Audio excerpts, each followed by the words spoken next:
Hello everyone, my name is Priya and welcome to my channel.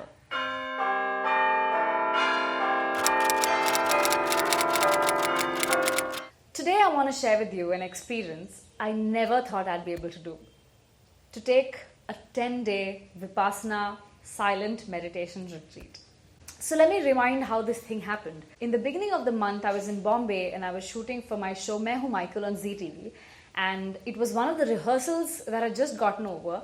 I had some time left, so I just decided to surf the internet and check for a couple of available Vipassana retreats. To my luck, Dharamsala in Himachal Pradesh was the first place that I checked out, and that had a slot available for women. Before I knew it, I got back from Bombay, started packing my bags, and off I was to Dharamsala, Himachal Pradesh.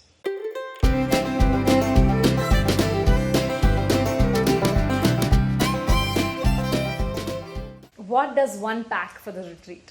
You just carry a set of clothes according to the climate of the place, a torch, an alarm clock, basic toiletries, and that's pretty much it. There are clear instructions that you're not allowed to carry any gadgets, whether it's your cell phone, iPads, laptops. You're not allowed any reading and writing material. None of those are allowed to be carried inside, but they provide special locker facilities where you can put all of those things in. So what is Vipassana? Vipassana, or Vipassana as they pronounce it, literally means to see things the way they are. I wouldn't talk too much in detail about the philosophies of Vipassana, but I'll just move on to what the schedule was like. For 10 days, my schedule was from 4 a.m. to 9 p.m. with the food breaks, lunch, breakfast and snack breaks. So I was pretty much meditating for about 10 to 11 hours a day. What did I learn from this retreat?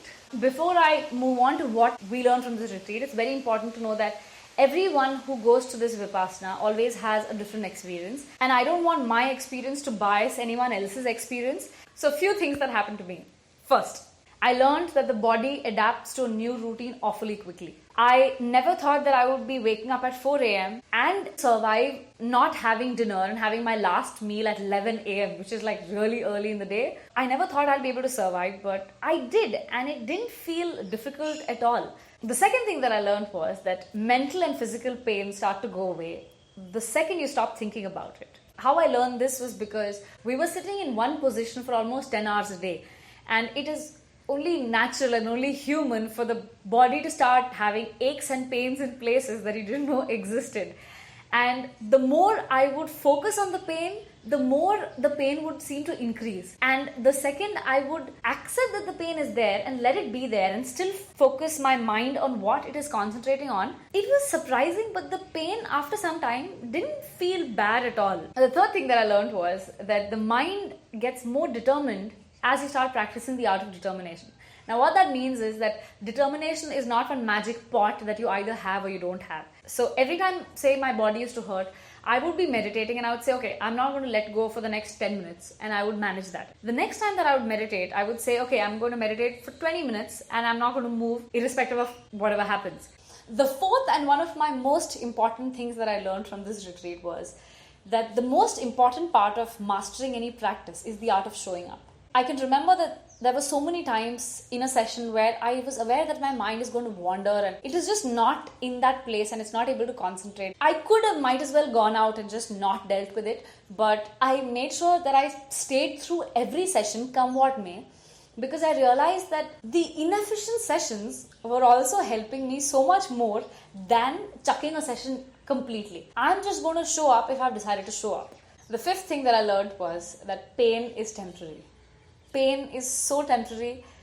Every time you feel a mental pain, an emotional pain, or a physical pain from sitting in the same position, you accept it and just observe it and don't react to it. Don't move. The pain seems to go away. The sixth and the last but not the least thing that I learned from this retreat was that close to 70% of all our problems in life can be solved just by observing what the problem is rather than reacting to it. As human beings, we are a bunch of very reactive creatures and we tend to react.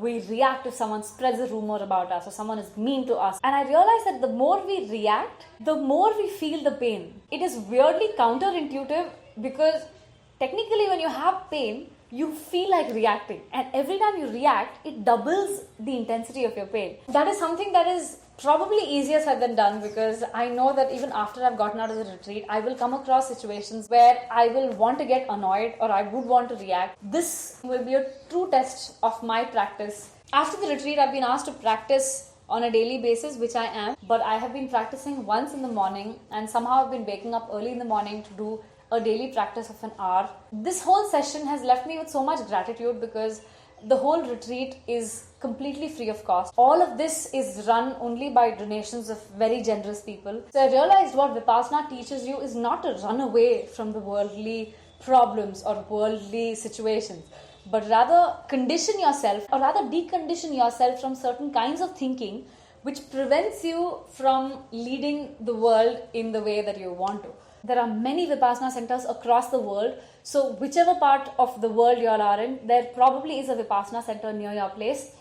Take some time out, see if you all can attend this, and I hope you all have a great day ahead. Thank you so much for watching, and I'll see you all in my next video. Lots of love. Thank you.